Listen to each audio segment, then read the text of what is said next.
Ramazan ayida darslarımı özgürüdü. Darslarning özgürüşüdün ilim ve davetni maqsad qilamiz. Bismillahirrahmanirrahim. Elhamdülillahi Rabbil alemin. Ve salatu ve selamu ala Resulina Muhammedin ve ala alihi ve sahbihi ecma'in. Amma ba'd. Esselamu aleyküm ve rahmetullahi ve berekatuhu. Hürmetli ustazlar ve qarindoshlar, Ramazan Özgürüş İyidir namlıq programımızdan 28. halqısı Ramazan İyida derslerimi özgürüdü. Derslerden özgürüşüdün ilim ve davetni maqsad qilamiz. Dersler Ramazan münasebeti bilen Kur'an-ı Kerim, tefsir, tevbe, rozuning hükümleri, zakat ahkamları qatarlıq taraflarga merkezleşidir. Ramazan ayida Ramazan ve Kur'an-ı Kerim to'g'risidagi temalardan chetnab turib, boshqa temalarda so'z qilish yaxshi bo'lmaydi. Balki Ramazanda ko'riladigan natijaning kattaligi va so'zlangan so'zlarning barakatli bo'lishi uchun da'vatning temasi Ramazonga aloqador qilib, Ramazonga munosabatlik masalalarni so'zlash yaxshi bo'ladi. Bu yerda da'vatdan bo'lgan hikmat, tirishchanlikning to'liq bo'lishi, xitobning temining yangi bo'lishi va esil Ramazan to'g'risida bo'lishi talab qilinadi. Ramazondan ilgari tahorat, namoz temisida so'z qilgan kishilar Ramazonda roza, zakat, e'tikof to'g'risida so'z qilish kerak. Ramazondan ilgari umumiy fanlar to'g'risida kitoblarni o'qigan kishi Ramazonda roza va uning fazilati, tarovih namozi, xayriy ihsonlarga munosabatli kitoblarni o'qish kerak. Biz ilgirki darsimizda tilning o'zgardiganligi va so'zning o'zgarishininki zarur ekanligini so'zlab o'tgandek, bu yerda dars tili va xitobning o'zgardiganligini so'zlaymiz.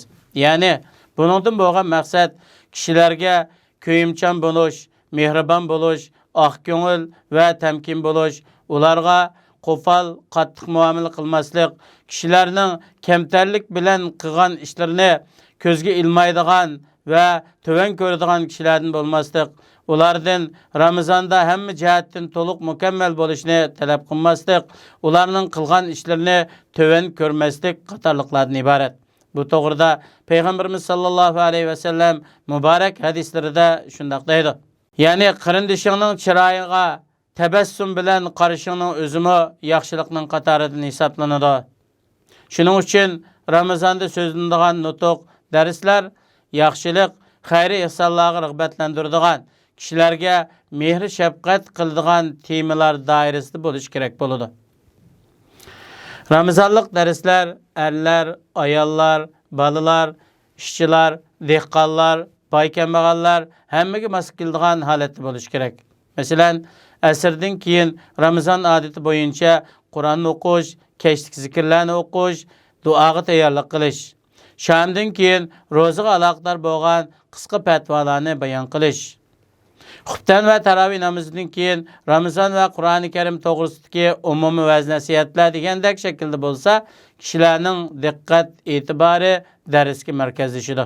Agar imkoniyat bo'lsa, bomdoddan keyin sirat darslari bo'lsa, bo'libmi islom tarixida Ramazon oyida yuz bergan Badr urushi, Makkaning fath qilinishi qatorliq sirat temaları her kunda az-azdan bölüp darslik qilinsa, buning foydasi yaxshi bo'ladi.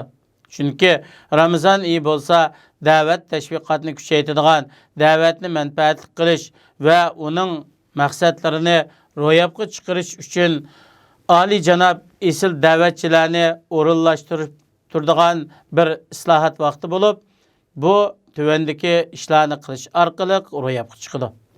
Birinchisi, kishilarning doim hayot bo'lgan koinot ishlarini idora qilayotgan Alloh taologa bo'lgan ibodati, e'tiqod darajasini o'stirish kerak. Ikkinchisi, ulardagi sabrchanlik, saxiylik, hamkorlik va yordam berishdan iborat bo'lgan islomiy qimmat qarashini ilgari surish kerak. Uchinchi, ularni islohot va xayr saxovat ishlariga xizmat qiladigan unumli qurolga aylantirish. Dördüncü, ularga roza, Kur'an tilaveti, sihiylik, emir ma'ruf ve şunun o'xshagan amal ibadetlerini aydınlaştırış arqılıq to'g'ri qadam besishni aniq tushundirib, to'g'ri yo'lda mustahkam qilish kerak. Bu to'g'rida Allah subhanahu ve taala Kur'an-ı Kerim'de şundaq deydi. وَأَنَّ هَذَا صِرَاطِي مُسْتَقِيمًا فَاتَّبِعُوهُ وَلَا تَتَّبِعُوا السُّبُلَ فَتَفَرَّقَ بِكُمْ عَنْ سَبِيلِهِ ذَلِكُمْ وَسَّاكُمْ بِهِ لَعَلَّكُمْ تَتَّقُونَ. Bu mening to'g'ri yo'lamdir. Shu yo'lda manglar, noto'g'ri, xato yo'llarda manglar. Ular sizlarni Allohning yo'lidan ayirib etadi. Allohning amrini tutib, do'zaxdan saqlanishinglar uchun Allah subhanahu ve taala sizlarga bu ishlarni tavsiya qiladi. 5. Ularni faqat Ramazon oyida kuchaydigan, Ramazon oyini ahmoqlarcha o'yin bilan o'tkazadigan vaqtga aylantirib qo'yadigan turli iziqtirishlardan, fitna fasodlardan ogohlantirish kerak. Bu to'g'rida Payg'ambarimiz sallallohu alayhi va sallam shundaq deydi: "Ba'zi ro'za tutuvchilar bo'lib, ularga tutgan ro'zasidan faqat ochlik, ussizlik bo'ladi. Ba'zi qiyomda turg'uvchilar bo'lib, ularga turgan qiyomlaridan faqat uyqusizlik, charchash bo'ladi. Ya'ni amallarining savobi bo'lmaydi." Allah subhanahu ve taala har birimizni ulug' muborak Ramazon oyida foydali bo'lgan, manfaatli bo'lgan ilmlarni egallashga muyassar qilsin. Allah subhanahu ve taala hammamizni salih, yaramliq amallarni qilishga muyassar qilsin.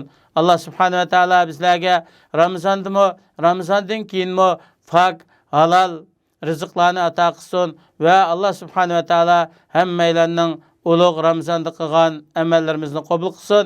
Hammalarni Qadr kechasining fazilatiga erishgan, Allohning har kechidagi do'zaxdan kechirim qilinadigan bandalarning tizimligiga kirgizilgan haqiqiy mu'minlardan bo'lishimizga Allah bizni muyassar qilsin. Vassalamu alaykum va rahmatullohi va barakatuh.